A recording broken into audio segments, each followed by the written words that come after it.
Nevadí, a to bude dvě díky odbytě. Že není hotová. Ale ne, ale já mám jen jak už jdeš druhá, když ona jde druhá. Aha. A už to nějaký svět, ale ne, to vyšla i Gáby.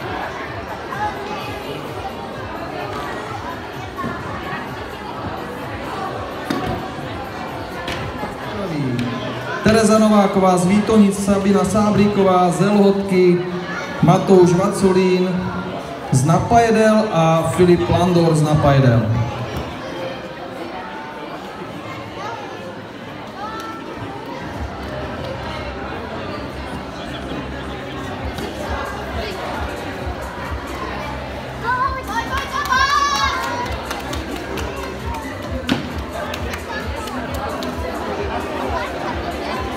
Tak na jednice stolu uvidíme Denise Janečku z Rimic, Tobiáše Janečku taktéž z Rimic, Adélu Navrátilovou z Karlovic, Karolínu Koňaříkovou z Karlovic a Barboru Šustkovou z Horní Lhoty.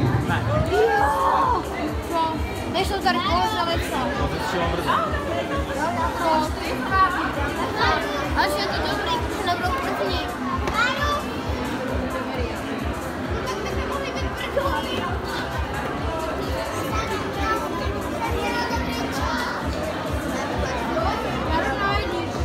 Ondroušková z Oldřichovic, Zuzana Mazáčová ze Starého Města, Jiří Němec ze Starého Města, tito všichni budou na dráze číslo 2.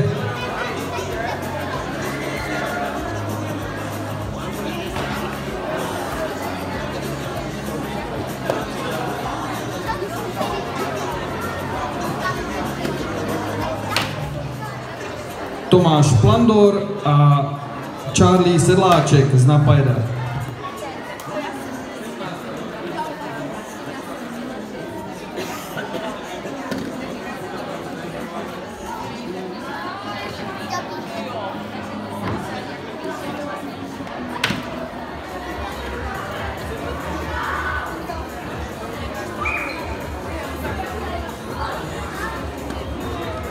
Takže na jednice stolu uvidíme Janu Masařovou, Víta Vojtěcha Olexu, Lucii Veškrnovou a Zlatku Palkovou. Pomalu se může chystat Kuba Škopík z Pršného.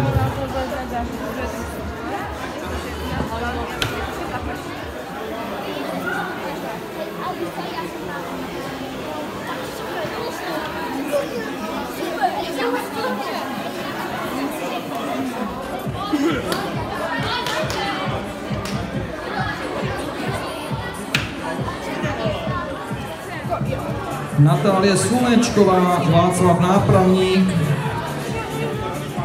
a pomaličku se může chystat i Natálie Žáčková z dorostenecké kategorie na stolu číslo 2.